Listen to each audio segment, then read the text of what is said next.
Throw away your romantic movies. Medieval castles weren't fairy tales. They were stone morgues, giant, chilling vaults that reeked of damp, mold, and piss.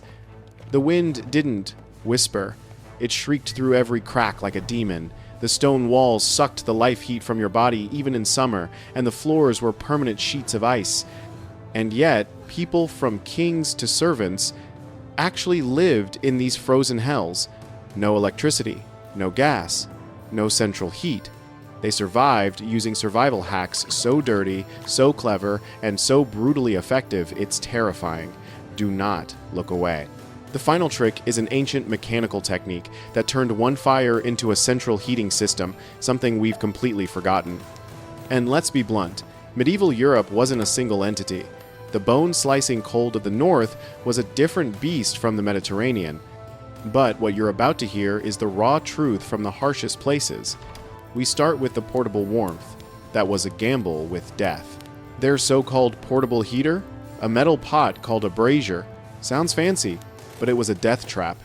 They'd scoop in smoldering charcoal, keyline fired to reduce smoke, and set it in the room. The rich had ornate ones. The poor had a rust bucket. The problem? It ate oxygen and pumped out CO, the silent killer. Hundreds went to their warm beds and simply never woke up. They learned this truth through painful death. Always leave a crack in the door.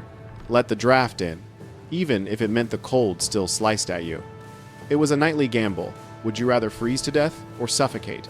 This is history. Do not try this at home. Now, if you didn't want to gamble your life, they had another, more explosive trick.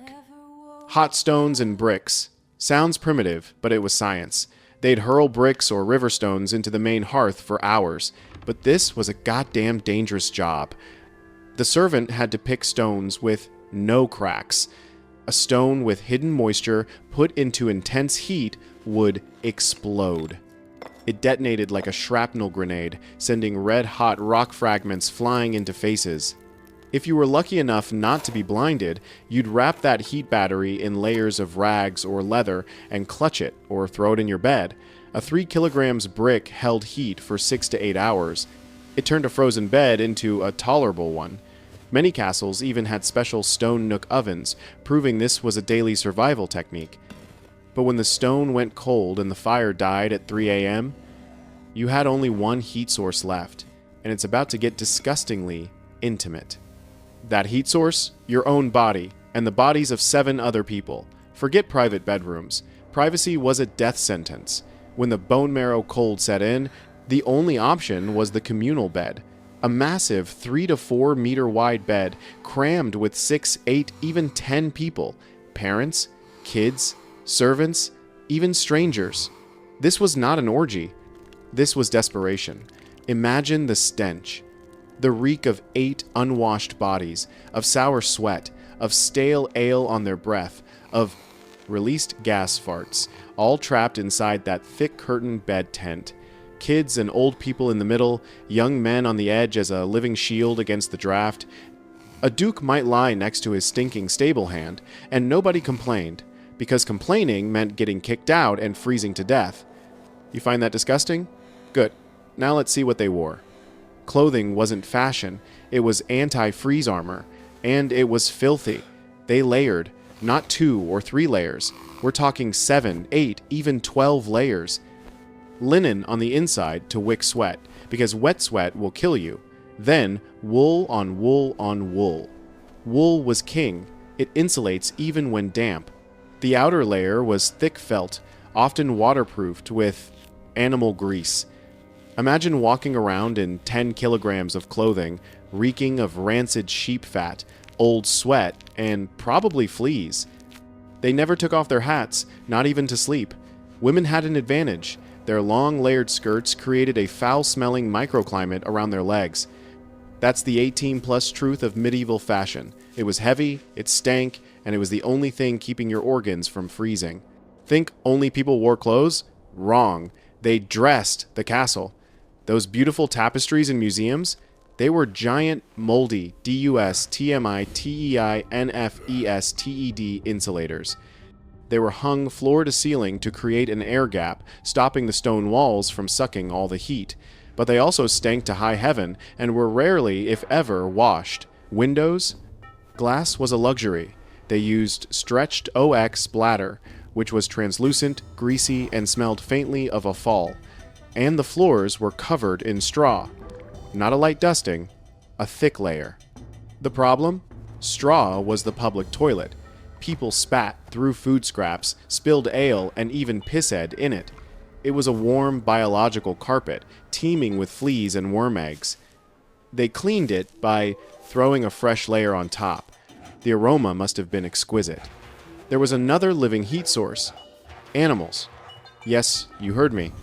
On the coldest nights, thick-furred dogs were allowed onto the bed. But that was just the start. Smart or desperate castle design often placed the livestock stables on the ground floor, directly under the human living quarters. Why? A single cow is a 1,000-watt walking furnace. The body heat from dozens of cows, horses, and sheep, along with the overpowering stench of manure and ammonia, would rise up through the floorboards, heating the room above. You had a choice: fresh air and death by freezing, or a stinking ammonia-filled room that was survivable. They chose the latter. Goose down for blankets was great, but the price was living 24/7 inches, a cloud of shit smell. Warm on the outside, now it's time to burn from the inside. Winter food was fuel, not art. Forget delicate. They ate hot, fatty, and thick. Frumenty, wheat porridge, and pottage, stew, was a slop pot of every vegetable, grain, and meat scrap, reboiled for days, thick as glue. The more lard, the more calories, the warmer you were. Thick-crusted pies weren't just food. They were edible, hand warmers. And of course, they drank, constantly. Not cold water, that'll kill you. They drank warm ale, hot wine, mulled wine, and hard liquor. Alcohol gives you a false sense of warmth by rushing blood to your skin, making you lose heat faster. But more importantly, it made you forget. Forget the cold, the hunger, and the stink. It was an anesthetic, not a furnace. There's one free furnace you carry with you: your muscles. In the Middle Ages, sitting still was death. You had to move. This wasn't gym time. This was survival labor.